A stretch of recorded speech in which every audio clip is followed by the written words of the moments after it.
සුබ දවසක් ප්‍රාර්ථනා කරනවා හැම දිනාටම. ඔන්න එහෙනම් තවත් එක ලස්සන දවසකට හැමෝම ගොඩක් ආදරෙන් පිළිගන්නවා. අද ඉතින් ෆෝන් එකේ මල් කීපයක්ම පිපිලා තියෙනවා, හරිම ලස්සනයි. අද වැඩ ගොඩක් තියෙන දවසක්. ඔන්න ඉතින් අම්මයි මායි ඉක්මනට උදේට උයාගත්තා. අද සුදුබත් උයලා කංකුන් තෙම්පරාදුවක් හදාගත්තා.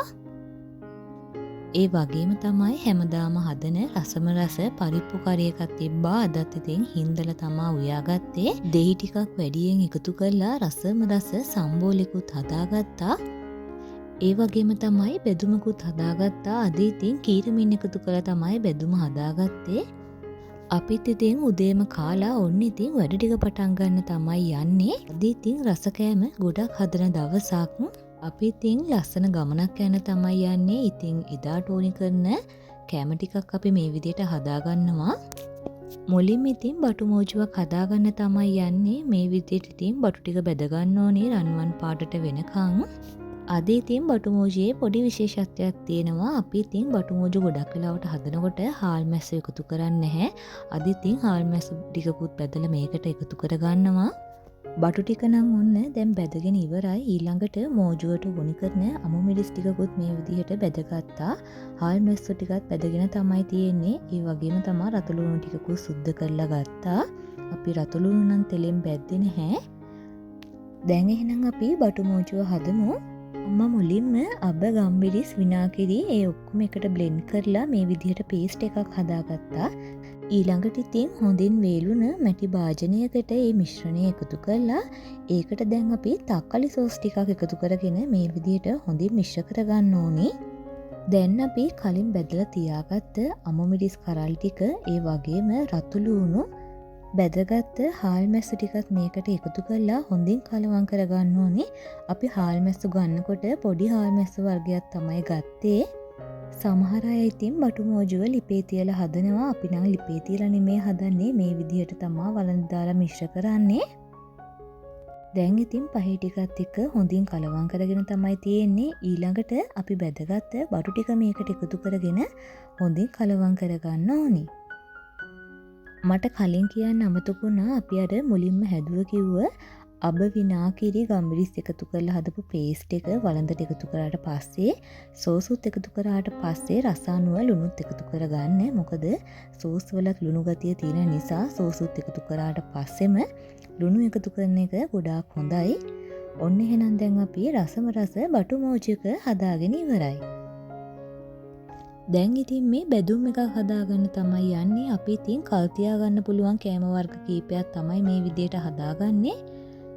මේ බැදුමටත් හාල් මැස්ස ඕනි කරනවා. ඔන්න ඉතින් හාල් මැස්ස ටික බදින ගමන් තමයි ඉන්නේ. ඊළඟට අපි නූඩල්ස් ටිකකුත් බෙදගන්න තමයි යන්නේ. අපි මේකට ප්‍රීමයික නූඩල්ස් එක තමයි ගත්තේ. නූඩල්ස් ටිකත් මේ විදිහට රන්වන් පාටට වෙනකන් හොඳින් බෙදගන්න ඕනි. බැදුම් එක තවත් ලස්සන කොළ පාටකට තියෙන නිසා ඔන්න ඉතින් කරපිංච කොළ ටිකකුත් මේ විදිහට බෙදගත්තා. දැන් මේ බෙදගන්නේ රටකජු ටිකක්. රටකජු ටිකකුත් ඔන්න ඉතින් තෙල් එකෙන් බෙදගත්තා. ගොඩ වෙලාවක් බෙදගන්න එපා. එහෙම වුණොත් ඉත්ත රසක් එන්න බලනවා. ඉතින් ටික වෙලාවක් ලිපේ තියාගෙන ඉක්මනින් බා ගන්න ඕනි. රටකජු වෙනුවට කජු එහෙමත් එකතු කරන්න පුළුවන්. කජු එකතු කරාම නම් හරිම රසයි. ඊළඟට අපි පොඩියට කඩාගත්ත පපඩම් ටික බෙදගන්න තමයි හදන්නේ. පපඩම් ටික බෙදගෙන ඉවර වෙලා ලුණු වතුරේ පොඟවලා තියපු වේලිච්ච මිරිස් කරල් ටිකක් තෙත බේරලා ඔන්න ඉතින් දැන් ඒ ටිකත් බෙද ගන්න හදන්නේ.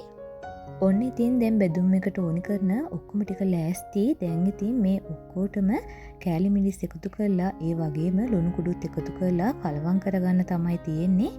හුලං වදින්න නැති වෙන්නේ භාජනයකට දාලා තියාගත්තොත් දවස් කීපයක් වුණත් තියාගන්න පුළුවන්. ඔන්න එහෙනම් දැන් අපි මේ බෙදුම් එකත් හදාගෙන ඉවරයි. අම්මා ඉතින් ඒ අතර වාරයේ පොලොස් ටිකකුත් අම්බගත්තා උයාගන්න මිරිසට. ඒක නම් වීඩියෝ එකක් ගන්න බැරි වුණා. ඒ වගේම තමයි අපි මාළු ටිකකුත් මිරිසට උයාගෙන යන්න තමයි හිතාගෙන ඉන්නේ.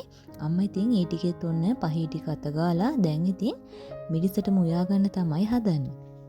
මේ ඉතින් පහුවෙන්ද උදේ දවස් ගාණක් අපි බලාගෙන හිටපු ලස්සන ගමන යන්න අපි එහෙනම් දැන් පිටත් වුණා.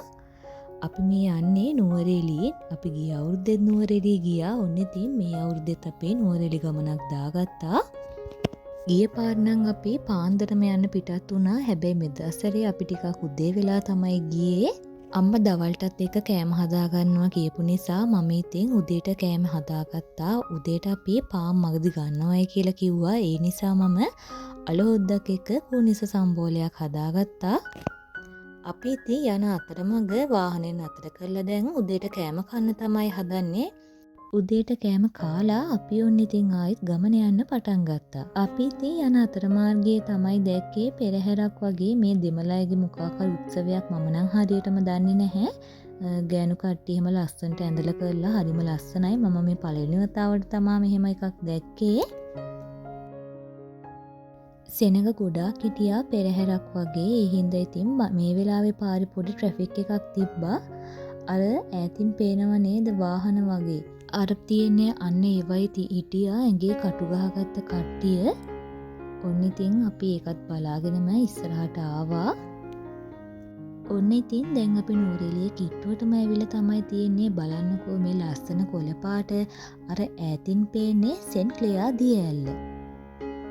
කොළ පාටින් පිරිච්ච කඳු වලින් වට වුණු ලස්සන තැනක තියෙන මේ දිය ඇල්ල හරිම ලස්සනයි. අපි ඉතින් එන අතරමාර්ගයේ නම් කොහෙවත් ගියේ නෑ. කෙලින්ම ඉතින් අපි නවතින තැනට යන්න තමයි හදන්නේ. දැන් ඉතින් නවතින තැනටත් කිට්ටුයි. ඒ හින්දා ඉතින් අපි මගදී මොන හරි කාලේ යන්න කියලා හිතුවා. මෙතන ලොකේෂන් එකත් හරිම ලස්සනයි. ටී වර්ග එහෙම ගොඩාක් තිබ්බා. බලන්නක ඉතින් සමහර විට ඔයාලත් නෝරෙලිය යන අතරමාර්ගයේ මෙතෙන්ට ගිහිල්ලා ඇති.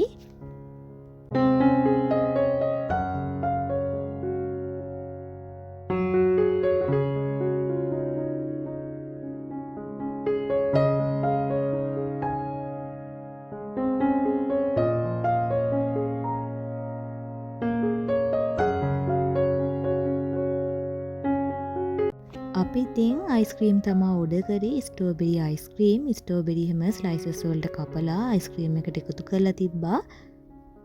අපි ඉතින් දැන් මේ අයිස්ක්‍රීම් කෑවට දවල්ට කාලත් නෑ. අම්මා ඉතින් දවල්ට ගෙදරින් උයාගෙන ආවේ. අපි ඉතින් ඉන්න තැනටම ගිහිල්ලා දැන් ඉතින් දවල්ට කන්න තමයි හදන්නේ.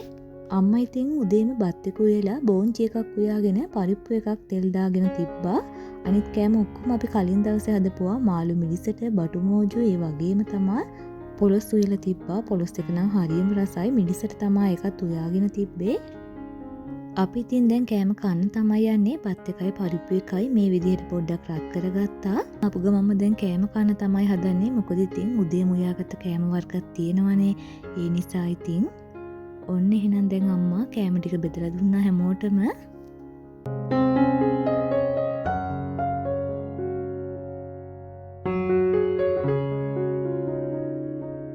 කෑම කාලේ ඉවර වෙලා වොෂ් එකක් එහෙම දාලා ටික වෙලාවක් කට්ටියත් එක්කම රෙස්ට් එකේ ඉඳලා දැන් ඉතින් ඔන්න කැරම් ගහන්න තමයි හදන්නේ.